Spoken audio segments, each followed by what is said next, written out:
To write an argumentative essay, we usually follow these 5 steps: an introduction, an orientation, argumentation, evaluation, and then conclusions. So I'm going to walk you through these 5 steps in this video to try to help you understand how to write your argumentative essay and make it easily and as pain-free as possible.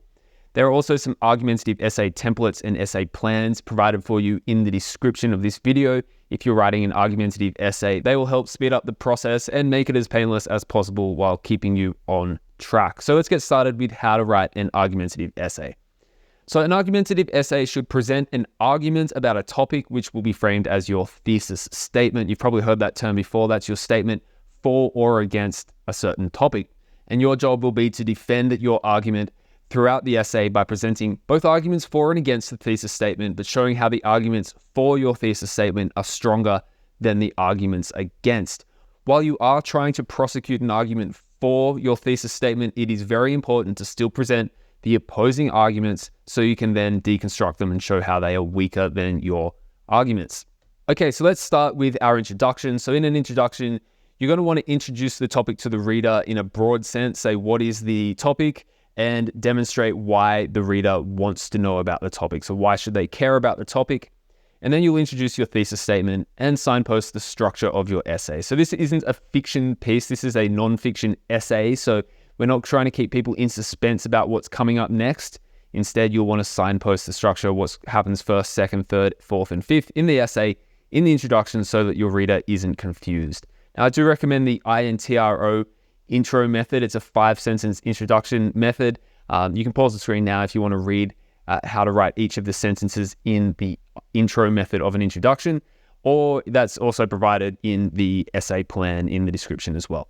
Okay, then we move on to our orientation paragraph, which ensures the reader has a thorough understanding of the topic. So you're going to define the topic and provide any additional information you think the reader needs in order to understand the topic. So at this point, you are presenting descriptive facts showing understanding of the topic. So you're showing your teacher that you fully understand the topic. We're not providing any argument yet. So for example, if you're going to do an essay on should homework be banned, your orientation might say, define what homework is and give some contextual information such as whether or not homework is currently recommended by the government, whether or not your school assigns homework, and maybe some history of homework. So some orienting information about the topic so that the reader understands that you know a lot about homework.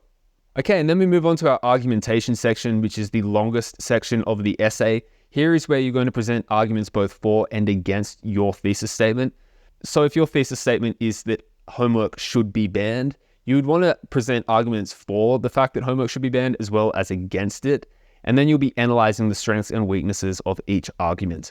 So there's a few arguments for and against homework. So we've got 3 for and 3 against.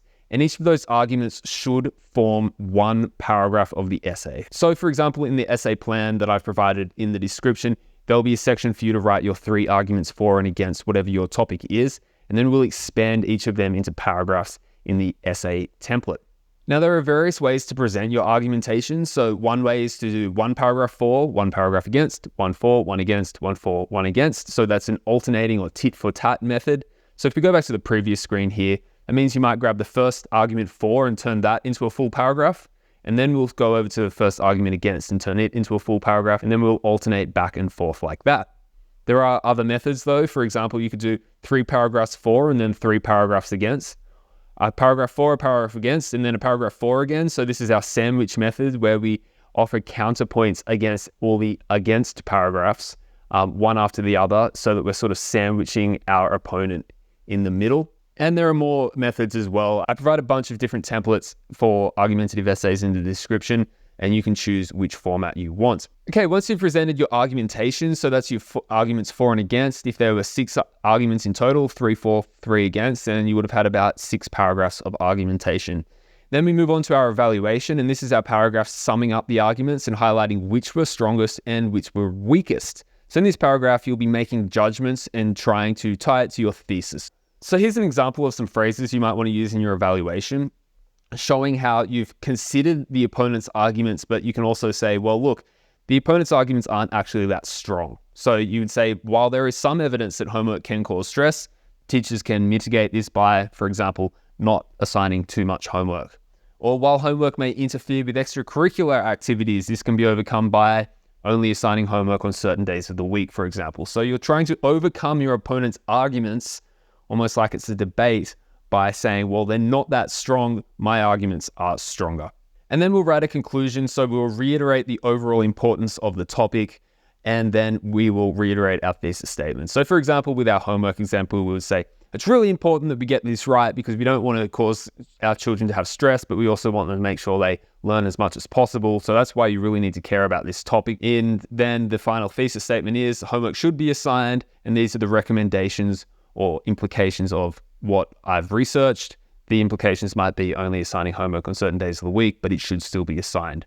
So hopefully that essay structure makes sense to you. Don't forget to grab the Argumentative Essay Starter Pack linked in the description, where you get your essay plan, your essay template, where you can just tick off every point as you go along. And I've also provided some analytical and descriptive language sheets for you to help you come up with some phrases to use analytical language throughout the argumentative essay. If you're a university student, don't forget to subscribe. You can come back to this channel anytime. I've got a ton of resources for you for writing different types of essays at university.